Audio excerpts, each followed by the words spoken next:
Que la paix de celui qui accomplit toutes choses par sa grâce, Jésus-Christ de Nazareth, soit notre partage. Bien-aimés, prions. Père, nous te rendons grâce. Nous bénissons ce jour, nous bénissons ce moment, nous bénissons ce temps, cette époque et cette circonstance. Au nom de Jésus, où tu nous parles, parle à nos cœurs, parle à nos vies, à travers ce thème, accepte le fumier. Amen. Pour la compréhension du thème que nous voulons évoquer dans la prière, accepte le fumier, nous voulons lire ensemble l'évangile de Jésus-Christ selon Luc, en son chapitre 13, les versets 6 à 9. Chers téléspectateurs, allons ensemble pour la lecture. Luc 13, versets 6 à 9. Il dit aussi cette parabole. Un homme avait un figuier planté dans sa vigne. Il vint pour y chercher du fruit et il n'en trouva point. Alors il dit au vigneron, « Voilà 3 ans que je viens chercher du fruit à ce figuier et je n'en trouve point. Coupe-le. Pourquoi occupe-t-il la terre inutilement ?» Le vigneron lui répondit, « Seigneur, laisse-le encore cette année. Je creuserai tout autour et je mettrai du fumier. Peut-être à l'avenir donnera-t-il du fruit, sinon tu le couperas. » Amen. Oui, il y a un problème. Nous connaissons un problème. Et le Seigneur nous dit ce matin qu'il a un problème avec nous. Il a un véritable problème avec nous. En ce jour, ce problème-là, il est tel qu'il ne saurait se taire. Regarde, bien-aimé dans le Seigneur. Dieu, à travers ce texte, parle de toi et parle de moi. Il parle de nous tous. Il prendra une image simple, celle d'un figuier, d'un arbre, d'une espèce végétale, pour présenter la situation des cœurs, pour présenter la situation des âmes, pour présenter la situation de tous ceux qui se disent fidèles, qui s'appellent chrétiens. Le thème, nous l'avons dit, est intitulé comme suit, « Accepte le fumier ». Qu'est-ce que le fumier? Le fumier est un mélange plus ou moins fermenté de litière et de déjection animale, utilisé comme amendement et comme engrais organique. Simplement disons ceci, le fumier, c'est l'ensemble des crottes animales, c'est l'ensemble des déchets que l'on peut retrouver après la cuisine, on peut retrouver dans le poulailler, on peut le retrouver après les déjections des bœufs, après les déjections des vaches, après les déjections des chameaux. On ramasse tout cela, on mélange avec la terre, on lui donne le temps de se décomposer et ça sent tellement mauvais. Mais ça donne quoi? Une certaine richesse à la terre et ça prend la forme maintenant d'un engrais. Ça devient du coup quelque chose de naturel qu'on conçoit pour venir apporter un plus, pour venir aider une plante à pouvoir faire quoi? À pouvoir se développer pour porter davantage de fruits. Nous disons accepter parce qu'il faudrait que la personne concernée, ici on parle d'un arbre, mais dans notre cas espèce, nous attirons l'attention des uns et des autres, qui sont les hommes, accepter de consentir à prendre ce fumier, à prendre cette déjection. C'est aussi de se déclarer prêt à quelque chose, prêt à subir une charge. C'est aussi consentir à subir quelque chose. Cela dit, nous pouvons dire simplement que accepter le fumier, c'est être prêt à subir une transformation. Alléluia. Est-ce que tu es prêt en ce jour? Est-ce que tu es prêt à subir cette transformation? Retournons au texte pour comprendre comment les choses se sont déroulées. Voici un homme qui avait une grande plantation. Et oui, j'imagine qu'elle s'étendait sur des hectares ou à perte de vue. Et il a eu à cœur de planter un arbre fruitier. Cet arbre fruitier n'est tout autre que le figuier.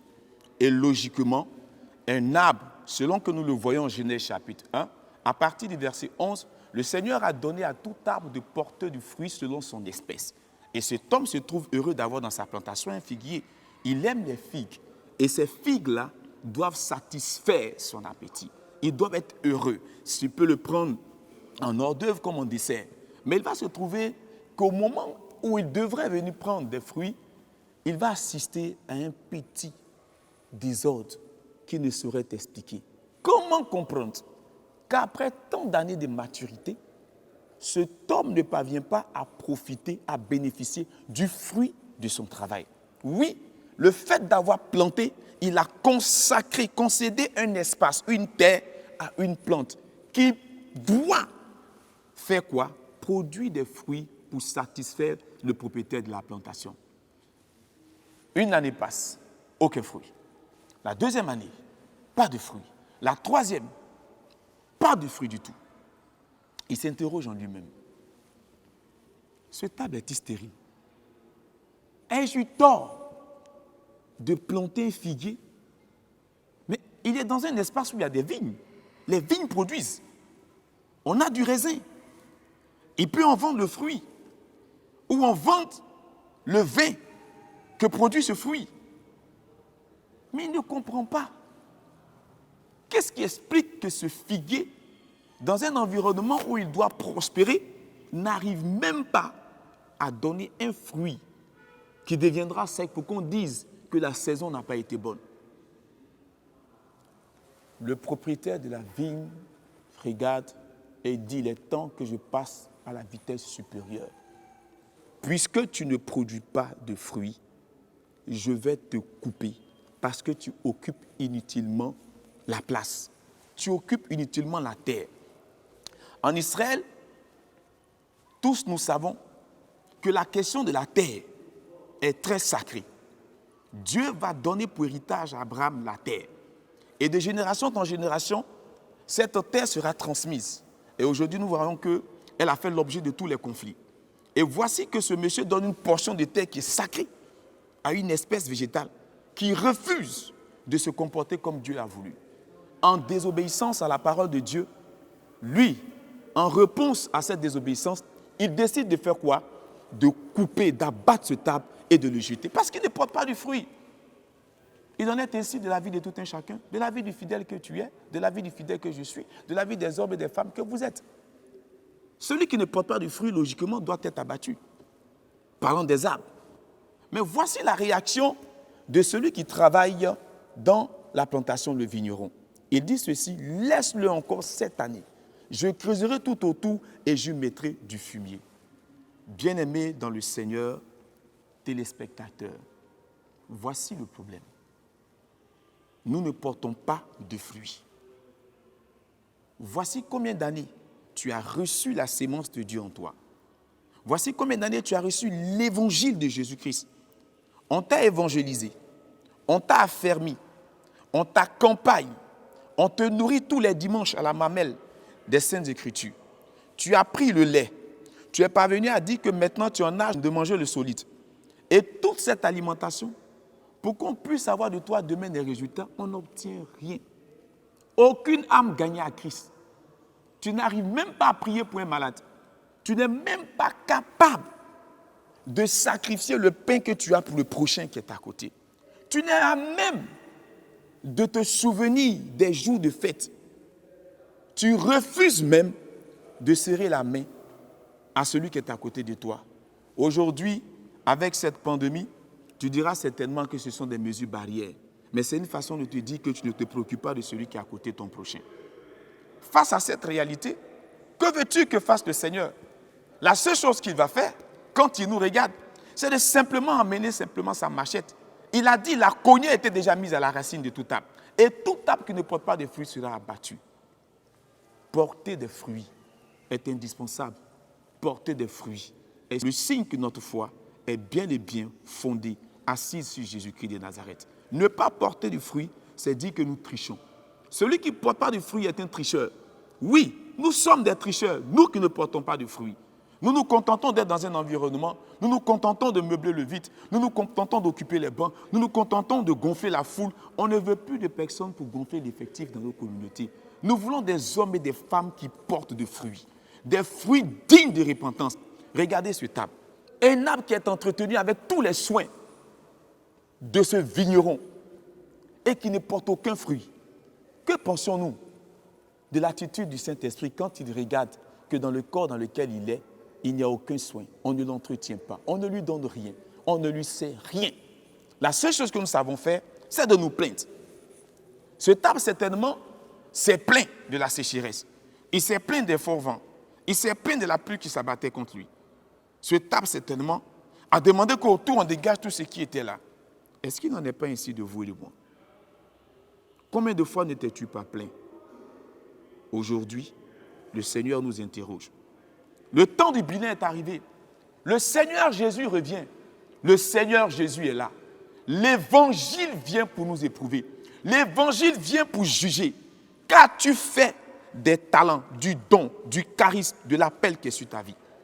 Es-tu en train de travailler comme le Seigneur veut? Es-tu à la place qu'il a préparée pour toi d'avance? Sais-tu que Dieu t'a appelé? Toutes ces choses, certainement, nous les ignorons. C'est pourquoi le vigneron dit, cette année, permets-moi de creuser. Si notre vie n'arrive pas à produire, nous n'arrivons pas à atteindre un certain niveau, nous n'arrivons pas à croître dans la foi, nous n'arrivons pas à manifester la grâce, nous ne voyons pas des choses extraordinaires se produire dans nos vies, nous n'arrivons pas à opérer dans le surnaturel, il faut que nous posions la question de savoir, est-ce que nous ne sommes pas stériles? Tout commence d'abord par le bilan. Constate que tu es stérile, tu es improductif, tu occupes inutilement une terre. Et parce que tu occupes inutilement une terre, tu dois être abattu. Mais Dieu ne va pas t'abattre. Dieu ne va pas accepter cela. C'est pourquoi il nous envoie en ce jour pour te dire, c'est ton année, c'est notre année, c'est l'année où chacun de nous doit se remettre en cause. Que faut-il que nous fassions? Il faut qu'on accepte que le Saint-Esprit se comporte comme ce vigneron. Il dit, je vais creuser. Qu'attendons-nous par creuser? Celui qui creuse autour d'un arbre, il dégage la terre qui est là. Ce qui veut dire que, acceptons que le Seigneur nous isole. Acceptons que le Seigneur nous retire du milieu où nous sommes. Il faut que Dieu nous détache de cet endroit. Où te trouves-tu présentement? Au milieu des fumeurs? Au milieu des drogueurs? Au milieu des menteurs? Au milieu de ceux qui se moquent? Au milieu de ceux qui calomnient? Au milieu de ceux qui commettent l'adultère? Où te trouves-tu présentement? Au milieu de ceux qui volent, qui pillent les deniers de l'Église? Au milieu de ceux qui roubladisent? Au milieu de ceux qui arnaquent? Accepte que le Seigneur te retire de là-bas. Quand tu accepteras que Dieu te retire de là-bas, maintenant, il faut en deuxième temps que tu laisses l'Esprit de Dieu t'emmener à prendre conscience de la nature de ta personne. En tant que pécheur, tu dois accepter de te repentir. Il faut accepter qu'on creuse, aller jusqu'à la source de tes maux. C'est tellement que le mal que tu présentes, les signes que nous observons sont la conséquence ou la résultante, je dirais, d'une malédiction. Cette malédiction que tu n'as pas pu vaincre, cette malédiction que tu n'as pas pu contrer, cette malédiction que tu n'as pas pu écraser. Aujourd'hui, le Seigneur nous donne cette occasion. Laisse l'Esprit de Dieu creuser. Quand on creuse dans la vie d'une personne, on fait sa cure d'âme. La cure d'âme te permet de découvrir dans les moindres détails ce qui ne va pas dans ta vie. Et à la lumière des Saintes Écritures, on te permet d'avoir quoi? Une vie organisée, une vie qui sera établie, une vie qui sera calibrée selon les principes bibliques. Nous avons creusé. Ce qui reste à faire, c'est d'accepter l'Évangile. La Bible est formelle. Vous connaîtrez la vérité et la vérité vous affranchira. Tu ne saurais, nous ne pourrions, aucun de nous ne pourrait être affranchi s'il ne connaît pas la vérité. Le fumier, c'est cet ensemble de paroles. Le fumier, c'est l'ensemble des moyens que Dieu mettra en œuvre pour faire quoi? Pour nous changer la qualité de la terre, donner de la nourriture à cette terre, apporter à la terre la vie, apporter à la terre ce qu'il y a comme oligo-éléments, apporter à la terre les sels minéraux. Notre corps en a besoin, notre âme en a besoin, notre personne en a besoin. Si nous acceptons ce fumier, ce sont des paroles qui ne sont pas faciles à digérer. Le Seigneur nous invite à nous humilier. Dieu nous invite à nous briser. Il nous invite à accepter sa volonté et à la faire. Il nous invite à marcher résolument selon ses principes. Il dit, nous allons mettre le fumier. Je vais vous dire une chose, le fumier ne sent pas bon. Il dégage une odeur qu'on ne peut supporter. Lorsque le Seigneur commencera à travailler dans votre vie, il dégagera autour de vous des personnes qui ne vont pas supporter cette odeur. Ce sera pour vous le moment où vous serez seul. Vous aurez l'impression d'avoir été abandonné par le ciel. Non, vous ne serez pas abandonné. Dieu va dégager Akissi, il va dégager Gertrude, il va dégager Paulin, il va dégager l'argent, il va dégager le travail, il va dégager tout ce qui est inutile Il va dégager ce qui est de trop, le superflu, ce qui n'est même pas nécessaire, ce qui est inutile. Pour vous faire quoi? Pour vous avoir vous seul devant vous. Et maintenant, le fumier va travailler au contact de la terre, va produire une certaine chaleur, va vous communiquer un sel minéraux de qualité, va vous apporter des illusions. L'engrais sera de qualité. Et vous verrez comment votre vie va devenir. L'arbre qui ne portait pas de fruits va commencer à porter des fruits. Vous apparaîtrez véritablement au grand jour de votre vie. On ne vous reconnaîtra pas. Vous avez à l'esprit l'image de cet homme dont parlait Job. Job nous le donne en son chapitre 33. Et nous réalisons comment sa vie était sous le point d'être abandonnée dans la fosse. Mais il s'est trouvé un d'entre les mille qui montre la voie à suivre. Et ce l'un d'entre les mille a élevé la voix. Et il a eu compassion. Oui, Dieu a eu compassion. Je sais que le Seigneur, en ce jour, a compassion de vous. Là où vous êtes, il fait jour, il fait nuit. Écoutez, Dieu a compassion de vous. À cause de sa grande compassion, il nous emmène, nous tous, à cette heure, à pouvoir nous souvenir de son amour. Oui, c'est à nous de revenir à l'Éternel. C'est à nous de revenir à Dieu. C'est à nous de revenir à notre Père Céleste. Il n'attend que cela. Son caractère, il veut nous l'imprimer. Il veut laisser cette empreinte sur nous pour que partout où nous serons, nous puissions impacter notre environnement. Bien-aimés en Christ, amis téléspectateurs, le figuier qui a été stérile est devenu fécond. Mais pourquoi? Parce que l'engrais qui a été mis, quand on a creusé, cet engrais a modifié son attitude. Je prie en ce jour que Dieu vous accorde cette grâce, que Dieu intervienne dans nos vies respectives. Oui, je sais combien de fois nous sommes tristes dans nos maisons à cause de ce que tout ce que nous faisons ne produit pas de fruits. Mais qu'est-ce qui rend stérile? C'est la terre, c'est notre être intérieur. Qu'est-ce qui nous rend stérile? C'est la colère, c'est la haine, c'est l'amertume, la jalousie, la convoitise. Qu'est-ce qui nous rend stérile? C'est tout ce qui n'est pas énuméré comme devant constituer de l'engrais dans notre vie. Si tu ne prends pas le vrai engrais que le Seigneur a planifié, a préparé d'avance, tu seras en train de prendre du poison pour ta vie. Évitons de nous empoisonner. Évitons véritablement de nous rendre nous-mêmes stériles. Évitons de rester à ne rien faire. C'est le temps pour nous d'appeler Jésus-Christ de Nazareth. Le Seigneur a dit, nous connaîtrons la vérité et la vérité nous affranchira. Shalom.